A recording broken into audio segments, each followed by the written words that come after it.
dengar tuh ada ibu-ibu kayak ngegosip gitu. Mbak Yu, udah tahu belum cerita Pak Margono sore-sore itu adalah Bu A gitu sebut aja ya. Wes Bu, Masya Allah serem banget ya, kata Bu B. Nah karena penasaran akhirnya Bu Tini tuh kayak ikut nimbrung gitu nanya, ngomongin apa ibu-ibu ini.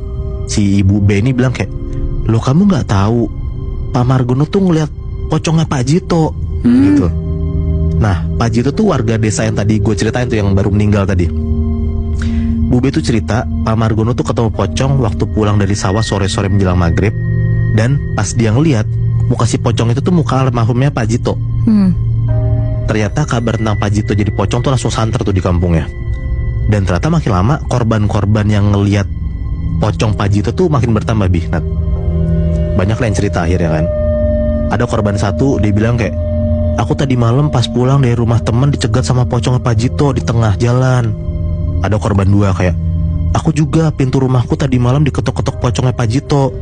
Pas malam-malam tuh aku kira orang-orang ngeronda, ternyata pas aku buka pintu malah pocong. Ada juga korban yang ngelihat Pak Jito tuh waktu ke kamar mandi malam-malam.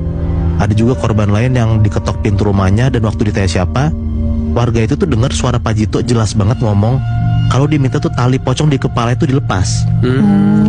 Teror itu terus berlanjut sampai akhirnya nyampe nih kedengeran di keluarga almarhum Pak Jito. Keluarga almarhum Pak Jito tuh cuma minta maaf atas kejadian itu karena kan dia juga nggak tahu kan. Pun juga warga desa sama korban pun juga nggak paham dan nggak bisa nyalain siapapun termasuk si pengubur jenazah itu. Karena kan yang kayak ya mereka baik-baik aja meninggal ya udah dikubur, tapi kenapa malah diteror gitu. Dan ternyata ada di satu malam Bu Tini nih akhirnya ikut jadi korban. Malam itu Bu Tini sendirian di rumah, suaminya tuh lagi kayak ada keperluan di desa sebelah. Bu Tini akhirnya nungguin suaminya pulang dengan nonton TV di ruang tamu. Tiba-tiba pintu rumah tuh ada yang ngetok, dia kira suaminya yang pulang.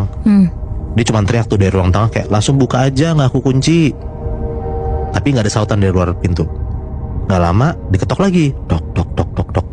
Bu Tini bilang lagi lah kayak, buka aja gak dikunci. Diam lagi. Begitu ketiga kalinya diketok, Bu Tini jawab kalau pintu gak dikunci lagi. Nah akhirnya ada yang jawab tuh dari balik pintu itu. Tapi di sini Bu Tini tuh bisa ngenalin suaranya kalau itu tuh bukan suara suaminya. Bu Tini denger tuh suaranya tuh cowok, serak-serak dan lirih gitu, ngomong kayak, buka no, tolong, ucul no, gitu. Apa tuh? Nah kalau di Indoin tuh kayak, tolong bukain, tolong copotin, gitu. Dan suara itu Bu Tini yakin banget kalau itu tuh suara Pak Jito. Di situ tuh Bu Tini deg-degan banget. Dia langsung matiin TV-nya dan duduk diem buat ngedenger lebih jelas kayak ini suaranya kayak gimana, siapa gitu. Nah gak lama pas udah gak kedengeran lagi suaranya, Bu Tini beraniin diri